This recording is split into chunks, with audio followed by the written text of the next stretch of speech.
ご注意いただきますようお願い申し上げます。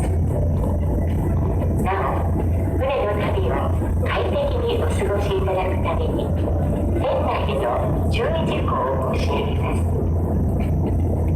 船内の立ち入り禁止区域に立ち入ったり、また船内設備や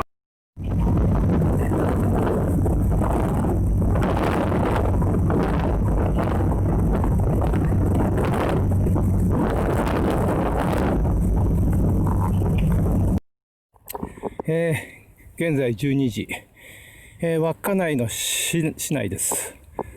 これから、稚内の公園キャンプ場に向かっているとこです。ちょっと上りが続いて、あと10分か15分ぐらい歩かなきゃいけないと思います。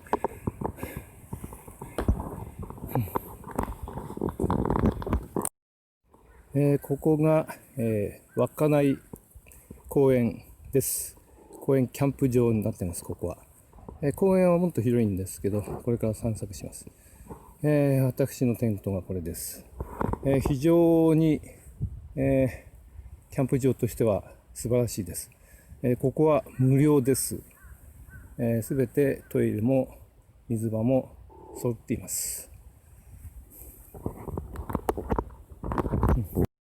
このようにタンポポが咲き乱れてる公園なんて、キャンプ場なんてめったにあるもんじゃありません。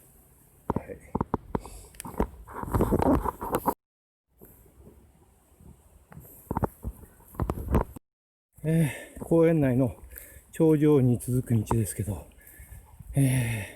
タンポポが咲き乱れています。なかなかこんな公園はないですね。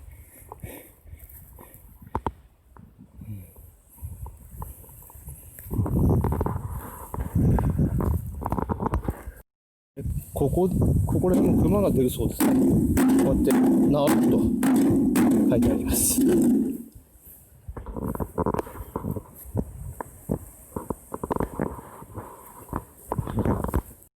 上といってもなだらかで、こういう電波塔が立ってるだけですけど、はい。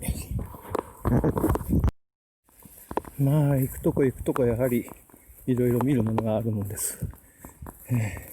今日も結構歩きましたね。なんだかんだ。山は登ってないんですけどね。今、午後の2時です。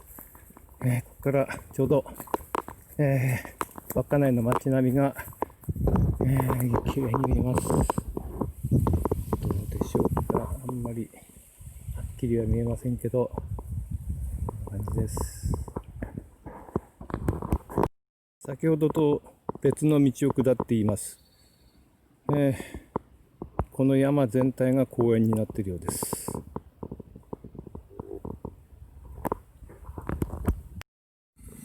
今日も少し歩いたんですが足が痛いですね。